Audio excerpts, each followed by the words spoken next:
Leave your Miata at home. You need a real truck.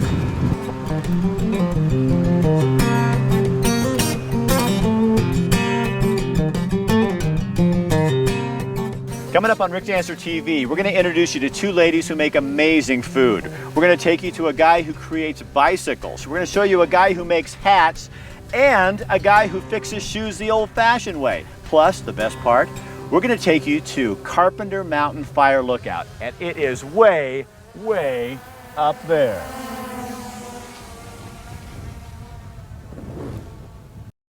I'm not dead. That sounds like something interesting.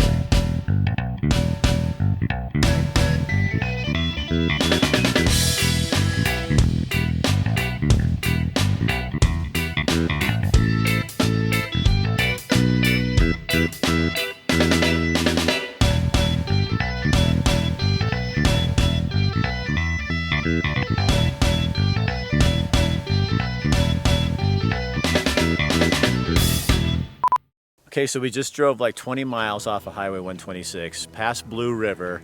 Now we're at this parking lot with the best view in the whole entire world. And Matt, who told us it's a half-mile hike up, lied to us. Because actually the sign says it's a mile. That would be twice as far as he told us.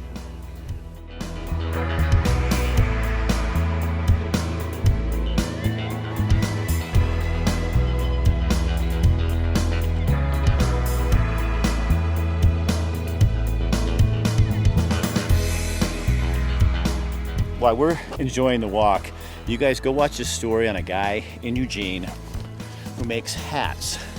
Yeah, he's a hatter, and sometimes he might get angry, but he's not mad.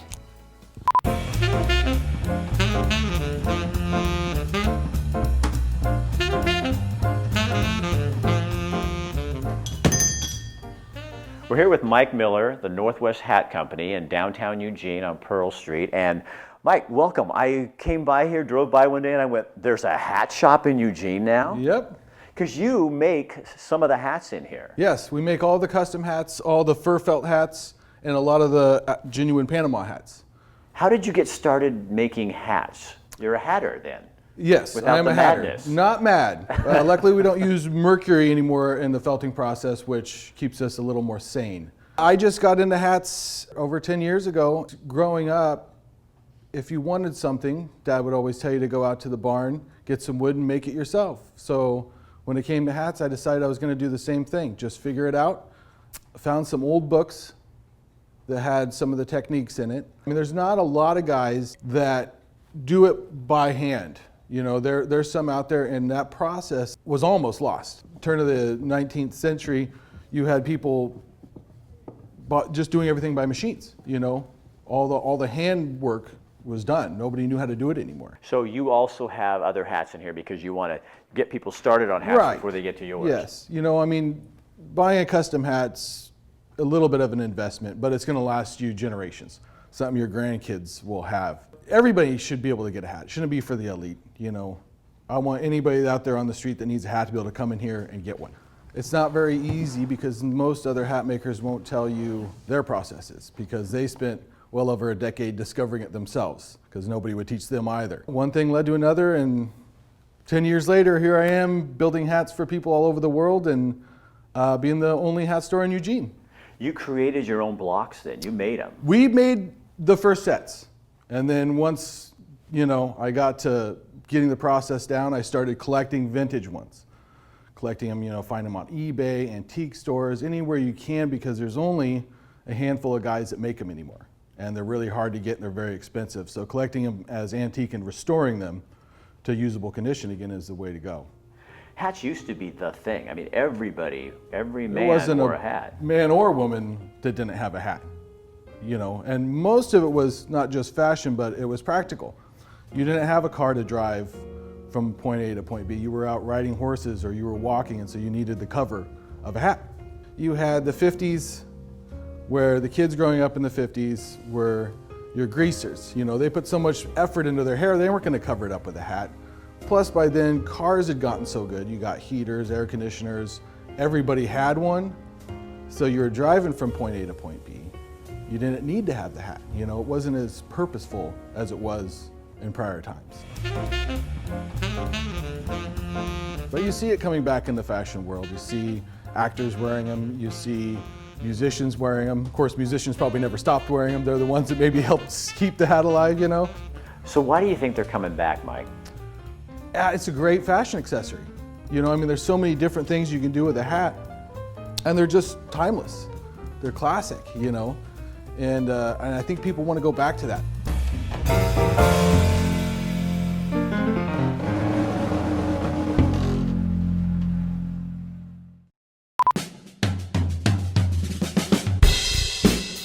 I'm Tyler Moreno. I've been a service advisor here at Kiefer Mazda for coming on 7 years. I like helping people. That's what I was trained to do in the Marines, is help people, and now I get to do that here at my work at Kiefer Mazda. It is kind of like chess. You want to put the right customer with the right technician for the right concern. We got highly skilled technicians that are certified, that have gone to school to work on their Mazda and other vehicles, and we just take that extra step with our training. And when you walk into our service drive, what I think is, how am I going to make you happy, and how am I going to have you walk out with a smile?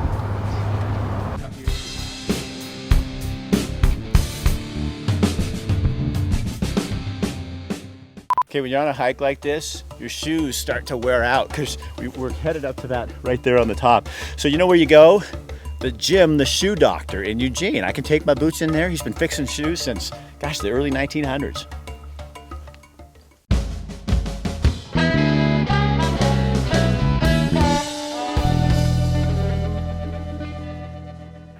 And we're here at Jim the Shoe Doctor with Mike Summers, the owner of Jim the Shoe Doctor and shoe repair. I didn't know anything about you until I needed my shoes repaired. I looked you up on Yelp. You came up #1, and there I was. So tell me how this started, Mike. Well, I've been doing this for over 30 years, and I bought Jim the Shoe Doctor in about 2000. Jim started this a long time ago. So he started it in 1903, and he lived until 1919, and then it's spun through numerous owners. I'm the 6th owner of the shop.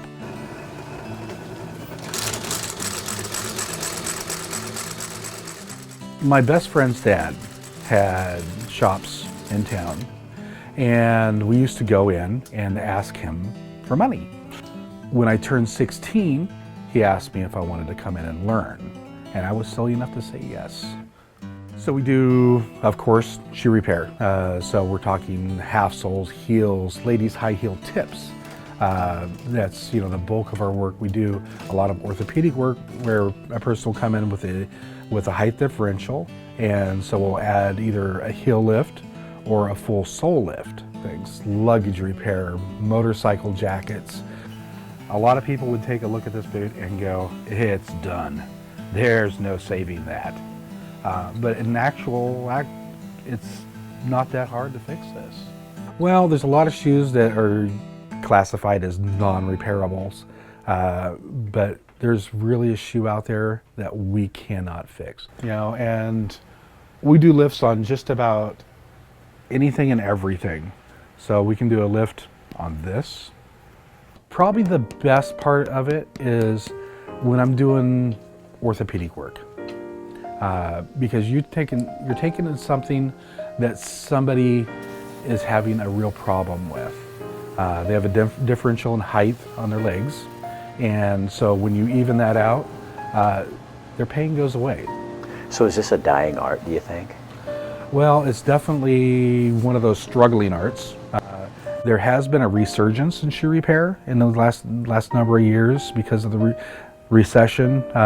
It's been one of those businesses that actually thrives in a recession because people will get things fixed rather than throw them away. We are the original green people. You know, we recycle shoes. You know, what it takes to manufacture a shoe is incredibly invasive to everything. You're talking, you know, animals, oils, all these things that go into making one shoe. Oh, we love socks. We have about 700 different styles of fun, funky socks, and we call it Got Socks. And it's been a great thing. We started out with 17 discontinued styles, and we've grown to over 700, and we're probably going to double that amount of socks. So if the shoe fits, you wear it.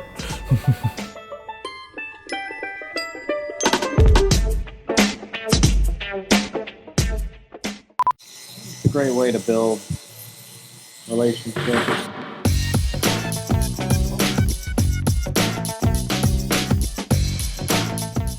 If you're looking for a barber who understands the art of cutting hair, Francesco Michelli is the man. This guy really knows what he's doing.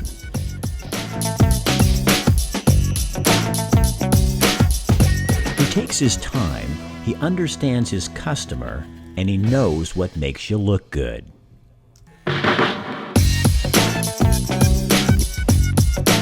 They even do the little extras, like a straight razor shave to get those little hairs off of all those places. Yep, even the top of ears.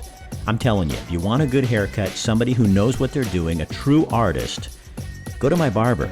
Fresh Cut. Francesco Michelli. He's the man.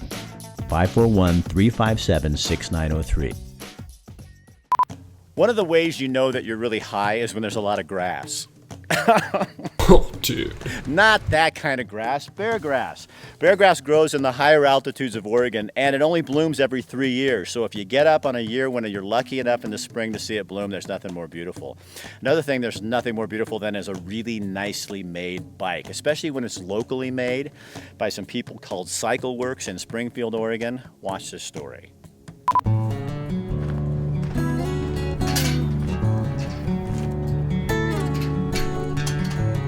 When I come to work every day, basically I come in knowing whose bike I'm working on, what they needed, and I'm able to produce that for them. And that's a really great feeling. We're here with Todd Gardner at Cycle Works. I found you from a friend of a friend of a friend, and you're just in a little shop in the back of your place in Springfield. And this guy makes bikes for people all over the world. Todd, welcome. Thanks for being here. Oh, thanks for coming by. I started in 2000. I moved to Eugene, and I was just looking for work. You know, I'd just gotten out of the Air Force. I noticed there was an ad for a bike builder at Burley Design Cooperative. Cycle Works started in around 2008. 3 brands, one Stumper Road and Cyclocross, and it's pretty traditional race bikes. I do steel and aluminum. I mean, the center section of this tube is 0.4 of a millimeter, which that's a super thin wall thickness, which leads to the frame being exceedingly light. Bronto is just all mountain. There isn't any other kind of bike in the mix. It's just all mountain bikes. And then I do Beloved, which is more of a road urban commuter, some randonneuring bikes. I don't know, pretty fancy, a little bit more old school. You go to a bike shop, the way they fit you on a bike is they find a frame that's pretty close to the right size, and then they'll change the stem length. They'll you raise and lower your seat, you move your seat back and forth on the rails. When you buy a custom bike, I'm looking at you as a person, how you like to ride, things that you've ridden in the past that maybe didn't work out, and we figure out why it didn't work out and how we can change what you've been on to make it work better for you as a person. You're getting something that through planning and conversations that we've had works out to be exactly what you want. I've always enjoyed working with my hands, working with metal. It's been something I've always done, I've always been drawn to. So I enjoy cycling.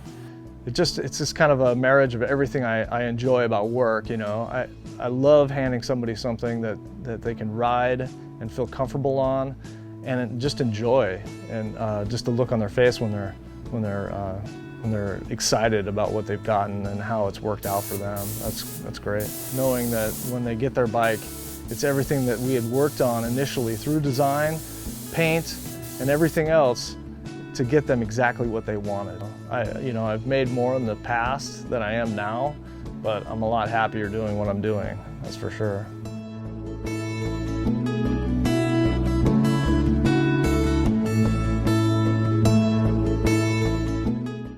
About now, it'd be really nice to be at Ranchito Grill having a margarita and one of those big, huge burritos that Abe and Ruben serve at Ranchito Grill. Every day at lunchtime, they have a special, a $6.95 special, and they usually have a drink special as well. We have a special with Ranchito Grill where if you go in, sign your name up, and give it to Abe, put it in the Rick Dancer TV box, you could win 2 free dinners on Abe and on Rick Dancer TV. I'm going to put right across the screen this month's winners, but you can't win if you don't play. So that noise you hear in the background is not a bunch of honeybees or anything, it's our drone, and we'll show you some video from that in a few minutes. But Rob, what he eats up here is he has to haul in all of his food, so he's eating a lot of Campbell's soup and a lot of freeze-dried food. Ew. Nothing like you're going to find in Eugene at Jazzy Ladies.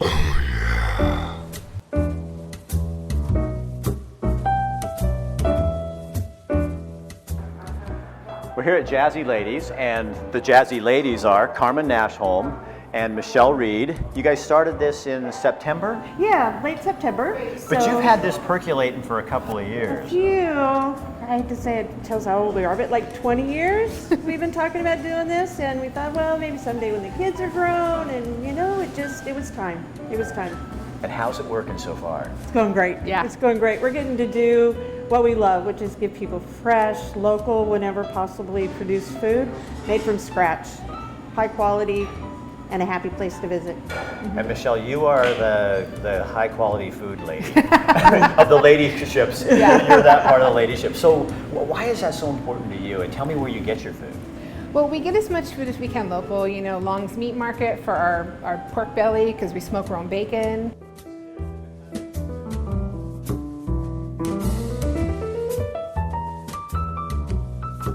We use Camas Valley Mills flours and grains for our breads. Yeah. I get to walk out our front door and shop at the farmer's market 3 times a week now for spinach, berries, greens, whatever we need. I want to make food like I fed my family when I fed my kids growing up.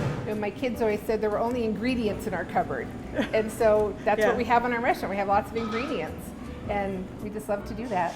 And you also do, you do your own cinnamon rolls. You make your own bread for your deli sandwiches. Yep. Yeah, we make our own French bread, our wheat bread. We mill the wheat right before the grain into wheat right before we make the bread. You mill your grain? We mill our grain right into the flour right before we make the bread, so it's just delicious and soft and light. It's beautiful. So would it be really dumb to ask you if you make your own dressings for your salad? No, it wouldn't be dumb at all. No, we do. We make all our own salad dressings. We make our aioli for our sandwiches. Your eggs? Our eggs are local from a farm down in Cresswell called Tangled Orchard. And they're free-range eggs, organic, non-GMO, soy-free feed. I mean, she just takes beautiful care of her chickens.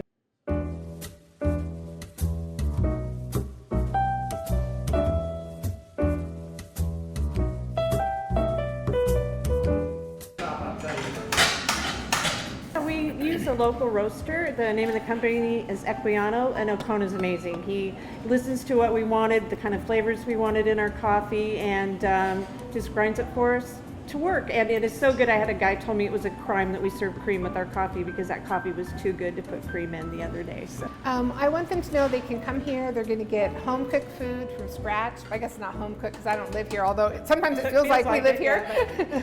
Those are from our property in Camp Creek. And it's just going to be high quality. If they have an allergy or something, a dietary restriction, we want to meet it. I make off the menu stuff for people sometimes when they need it. A good gluten-free diet, because you are gluten-free. Yeah, I'm gluten-free. Actually, gluten, soy, and dairy. So we have lots of options for people that have allergies where they can come and get a good meal. Well, thank you so much for having us in. It was nice to talk to you, and we can't wait to eat your food. Thanks. I can get both of you.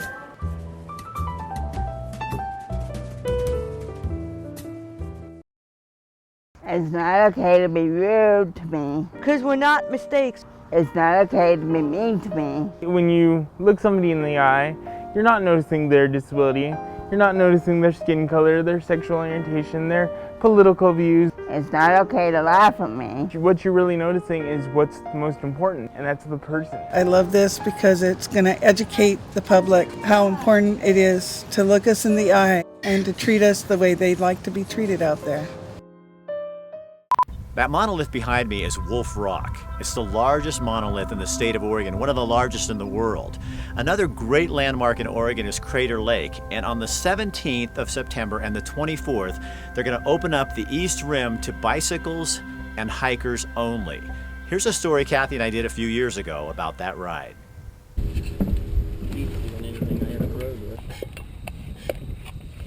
So we're at Crater Lake, and we're stopping here at this little parking lot. We are ready to go. You get to ride with us.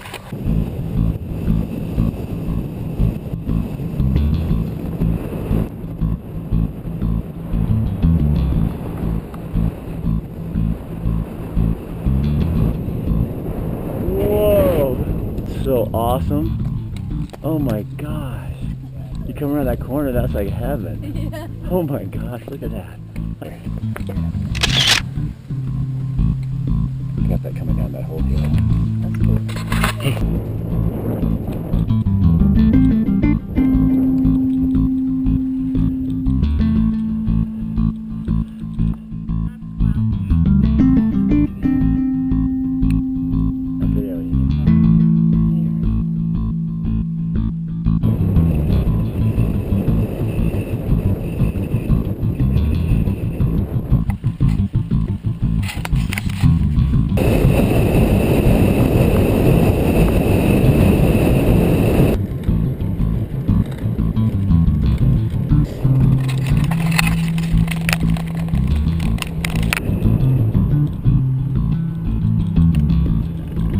That.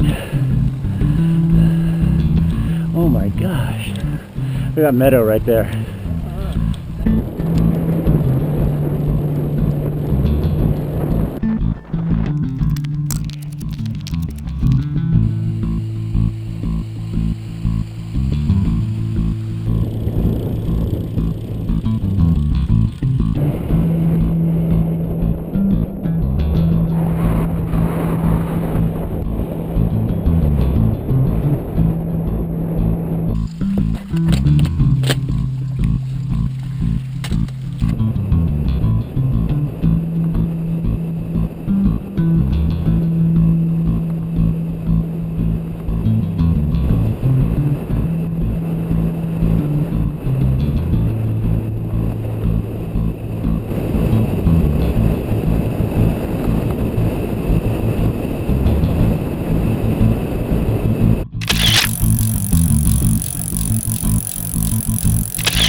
You know, I love being up here, but one of the only things that would be tough is, I mean, where do you get a massage?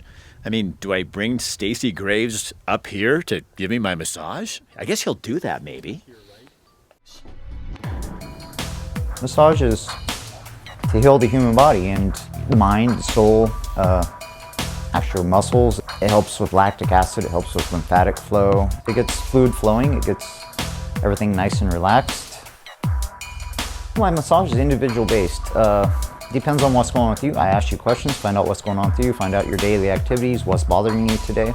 Every massage is different. I don't do the same massage on everybody because everybody's different. I don't do the same pressure on everybody because everybody's different.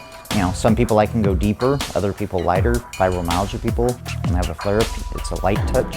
Somebody with a sports injury, knee injury, if they're sore, I can work that out. I do stretches on them.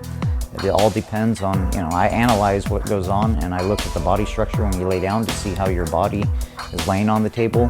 If one hip's higher, one hip's lower, let's fix the problem, not treat the symptoms. Looking for something fun for the whole family to beat boredom, be active, and have a splashing good time? For less than the cost of going to the movies, you can bring the whole family to Splash, where the weather is always perfect, the surf's always up, and no sunscreen is required. pack a towel and head to Splash at Lively Park in Springfield. For more information, go to willamalane.org. Splash at Lively Park. It's waves of fun.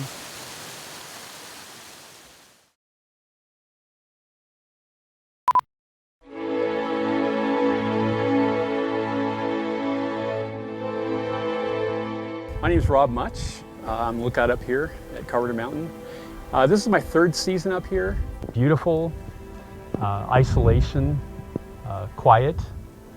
There's just something hypnotic about the lookouts that people just love.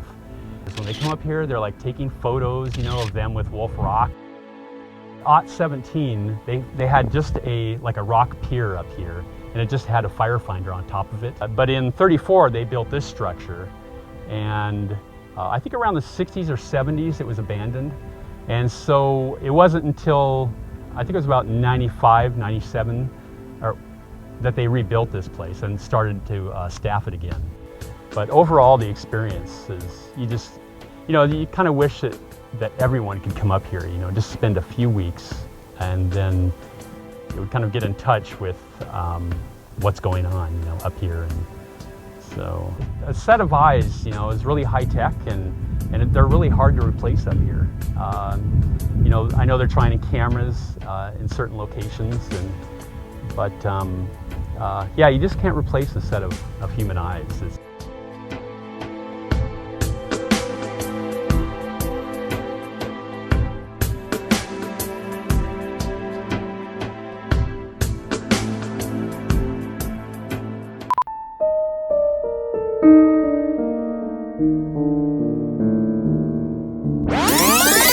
Our hills are alive with the sound of music, the songs they have sung for 100 years.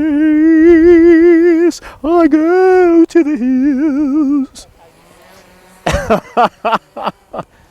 So Matt has to warm up his motor before we can do our stand-up. So look at him. I think he's like I think that's like a yeah, he's praying to the gods. Oh, look at him. It's, you know, it's a fire dance of some sort. He's calibrating the compass. My wife doesn't think I sound like Julie Andrews. Well, fine. It's like that. It's like something out of a... I wasn't filming. You weren't? Okay, just tell me when you are. Okay, we're rolling now. I can do the same thing. We're rolling now. Doesn't matter where you are on this trail. Everything looks like that. It's like something out of a book or a magazine. And you know, you bring your camera up here and you want to take a picture of everything, but it'll drive you crazy because you want to enjoy it too. Yeah, we're good. That monolith behind me is Wolf Rock. It's one of the largest. So, you know, there's a really cool bike ride coming up, another monument in Oregon. Let me do this again. What do you do if you need a massage? I mean, how do I have to bring Stacy Graves all the way here?